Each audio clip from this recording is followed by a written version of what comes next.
Are you virgin? ऐसा professor कोई student से पूछ सकता है? लेकिन हरियाणा के जिंद में कुछ ऐसा ही हुआ है। हरियाणा के जिंद में 3 प्रोफेसर जिनकी अश्लील चैट छात्राओं के साथ वायरल हो गई है। नमस्कार, आप देख रहे हैं इंडिया न्यूज़ हरियाणा, इन खबर हरियाणा। मेरा नाम है आरती अग्रावत। दोस्तों, कभी आपने ऐसा सोचा है कि एजुकेशनल इंस्टीट्यूशन जहां माँ बाप अपने बच्चों को पढ़ने के लिए भेजते हैं और कुछ काबिल बनाने के लिए भेजते हैं और अपने गुरुओं को रिस्पेक्ट करने की बात हमें बचपन से सिखाई जाती है, लेकिन अगर गुरु ही ऐसे भेष में इस तरह की बातें करें तो आप क्या ही कीजिएगा। जी हाँ दोस्तों, जिंद की चौधरी रणजीत सिंह यूनिवर्सिटी से एक बेहद ही गंभीर और घिनौना मामला सामने आया है, जहां पर 3 प्रोफेसर्स ने छात्राओं के साथ अश्लील चैट की और उनसे पूछा कि आप वर्जिन है कि नहीं, आपके काउंट कितने। इस तरह की चैट भी वायरल हो रही है। दरअसल दोस्तों, एक छात्रा ने हिम्मत दिखाते हुए ये पूरा मामला मुख्यमंत्री और राज्यपाल को शिकायत लिखकर बताया था, जिसके बाद बाकी छात्राओं में भी हिम्मत आई और 27 नवंबर को 50 से ज़्यादा छात्राओं ने कुलपति यानी वाइस चांसलर के पास जाके शिकायत दर्ज कराई और ये बताया कि किस तरह ये प्रोफेसर उन्हें रात को वीडियो कॉल करते थे, लगातार वीडियो कॉल करते थे और साथ ही साथ अश्लील चैट करते थे, उनसे उनकी निजी ज़िंदगी के बारे में सवाल पूछते थे। कुछ चैट्स तो ऐसा भी कहती हैं जिसमें प्रोफेसर साफ तौर पे कहता हुआ दिखाई जा रहा है कि उसका बॉयफ्रेंड है कि नहीं, बहुत फ्रेंडली हो, आर यू वर्जिन, आपका काउंट कितना है। तो इस तरह की बातें छात्राओं के साथ इन प्रोफेसर की सामने आई है, जिसके बाद से ये मामला बहुत ज़्यादा तूल पकड़ने लगा है। सबसे चौंकाने वाली बात तो ये है कि 27 नवंबर को कुलपति के पास 50 से ज़्यादा छात्राओं ने शिकायत भी दर्ज कराई, लेकिन उसके बावजूद भी कोई एक्शन नहीं हुआ। ये पूरा एक्शन भी तब हुआ जब ये खबर मीडिया में फैल गई, सोशल मीडिया पर तैरने लगी। उसके बाद जाकर एक्शन हुआ, जिसको लेकर भी काफ़ी लोग सवाल उठा रहे हैं, काफ़ी बड़े नेता भी सवाल उठा रहे हैं। और उसके बाद आलम यह है, जब मीडिया में ये खबर आ गई, खबर के लीक होने के बाद तीनों प्रोफेसर को सस्पेंड कर दिया गया। अभी तक कोई गिरफ्तारी भी नहीं हुई, औपचारिक इस पर कोई डिटेल भी नहीं है, सिर्फ सस्पेंशन हुआ है।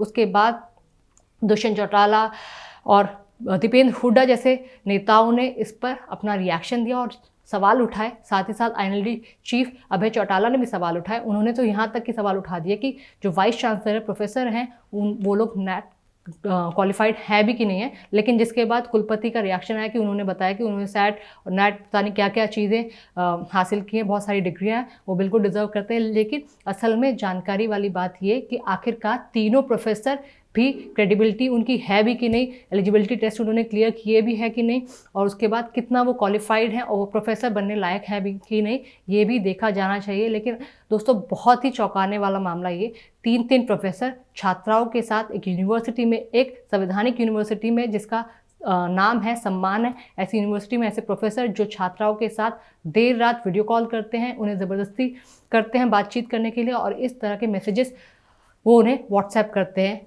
कुछ छात्राओं ने इन व्हाट्सएप चैट के स्क्रीनशॉट शेयर कर दिए थे और कुलपति के पास भी ये स्क्रीनशॉट दिखाए गए थे, जिसके बाद से स्क्रीनशॉट काफ़ी ज़्यादा सोशल मीडिया पर और मीडिया में भी दिखाए जा रहे हैं। साफ तौर पर चैट्स में लिखा हुआ आ रहा है और पूछा जा रहा है, और छात्राओं के हालांकि नाम छिपा दी गई, उसमें पूछा जा रहा है आर यू वर्जिन, आपका काउंट कितना है। तो आप लोग दोस्तों समझ सकते हैं कि ये इन टीचर्स की मानसिक स्थिति कैसी थी और यहाँ की छात्राएं, इस यूनिवर्सिटी की छात्राएं कितनी सेफ थी। अगर 50 से ज़्यादा गर्ल स्टूडेंट ने ये शिकायत की है तो कितना डेंजर इन लोग के लिए यहाँ पर पढ़ाई करना था। माँ बाप तो ये सोचकर छात्राओं को, अपने बच्चों को भेज देते हैं कि अच्छी एजुकेशन हासिल करेंगे और अच्छा नाम कमाएंगे, कुछ बड़े होकर कुछ अच्छा काम करेंगे। लेकिन अगर इस तरह की चीज़ें अगर यूनिवर्सिटी में भी होंगी तो कहाँ पर छात्राएँ सेफ हैं। अभी दुष्यंत चौटाला ने भी इस पर अपना रिएक्शन दिया। उन्होंने कहा इस मामले को गंभीरता से लिया जाना चाहिए। अगर किसी यूनिवर्सिटी में इस तरह की अश्लील बातें हो रही, इस तरह की हरकतें हो रही है तो इस यूनिवर्सिटी पर भी सवाल उठता है। और साथ ही साथ दीपेंद्र हुड्डा ने भी सवाल उठाए। दीपेंद्र हुड्डा के सवाल यहाँ पर काफ़ी वाजिब है। उनका कहना है कि अगर एक्शन मीडिया में आने के बाद लिया गया है तो पूरी यूनिवर्सिटी पर और पूरे प्रशासन पर भी सवाल उठता है कि आखिरकार 27 नवंबर को अगर रिपोर्ट और शिकायत लिखाई गई थी तो उसके बावजूद भी कोई एक्शन क्यों नहीं हुआ। कम से कम हफ्ते भर का समय बीत चुका है, उसके बाद भी एक्शन नहीं हुआ। फिलहाल एक्शन के नाम पर सिर्फ 3 प्रोफेसर को सस्पेंड किया गया, उससे ज़्यादा कोई भी एक्शन नहीं हुआ है।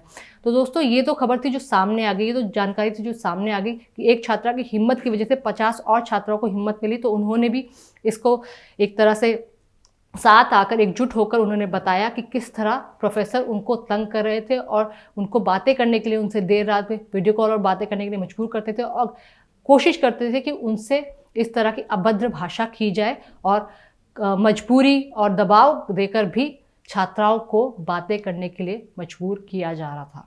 तो दोस्तों ये पूरा मामला हरियाणा के जिंद से, जहाँ पर अच्छी खासी यूनिवर्सिटी जिसका नाम है यूनिवर्सिटी का, वहाँ से ऐसी अगर खबर आती है तो कहाँ पर अपने बच्चों को, बेटियों को पढ़ने के लिए भेजा जाए, कहाँ पर वो लोग सेफ होंगे।